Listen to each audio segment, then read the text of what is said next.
বেকারদের কর্মসংস্থানের ব্যবস্থা করতে হবে। মালিকে তালিবান আইন মানছি না, মানব না। মালিকে তালিবান আইন মানছি না, মানব না। বেকারদের স্বার্থে আমাদের অবস্থান বিক্ষোভ চলছে, চলবে।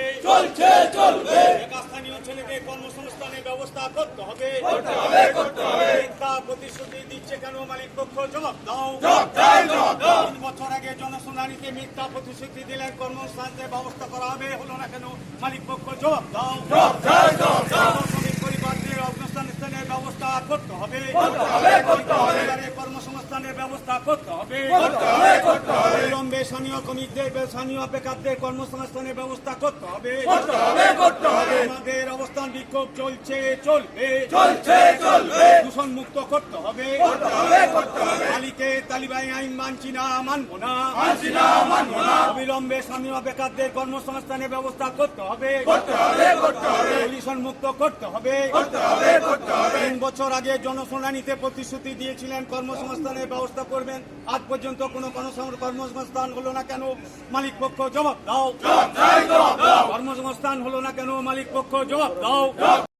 মানব না, মালিকে তালিবান আইন মানছি না, মানব না। মিথ্যা প্রতিশ্রুতি মানছি না, মানব না। স্থানীয় বেকারদের স্বার্থে আমাদের অবস্থান ধর্মঘট অবস্থান বিক্ষোভ চলছে, চলবে।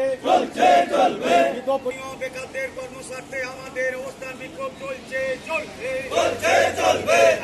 মানব না, মুক্ত করতে হবে। দূষণ মুক্ত করতে হবে।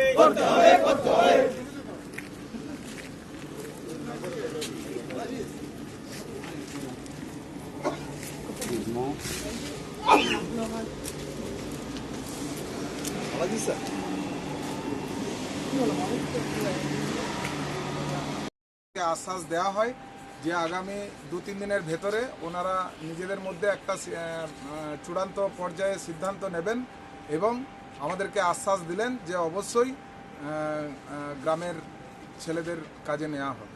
তাই আমরা এই আশ্বাসটুকু পাওয়ার পরেই আমরা কিন্তু অবস্থান তুললাম। যদি ওনারা না পরবর্তীকালে যদি ওনারা কোনো স্টেপ না নেন, আমরা কিন্তু আবার পুনরায় অবস্থান বিক্ষোভ করতে বাধ্য হব।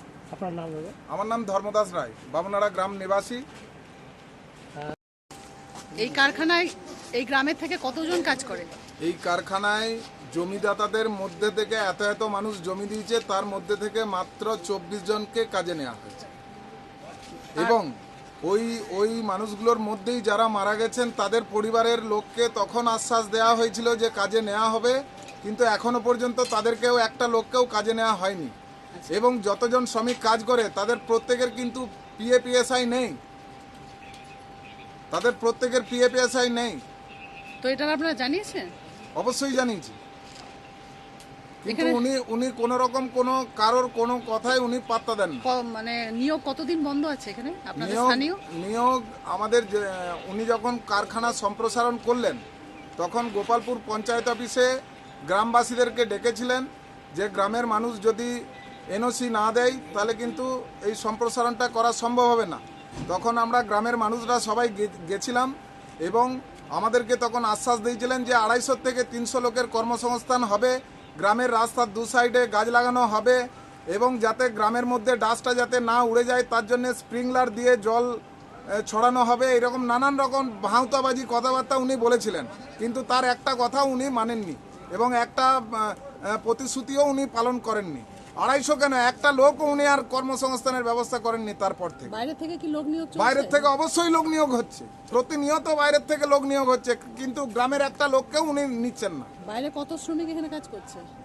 অনেক, প্রায় ধরুন 1000 খানেক।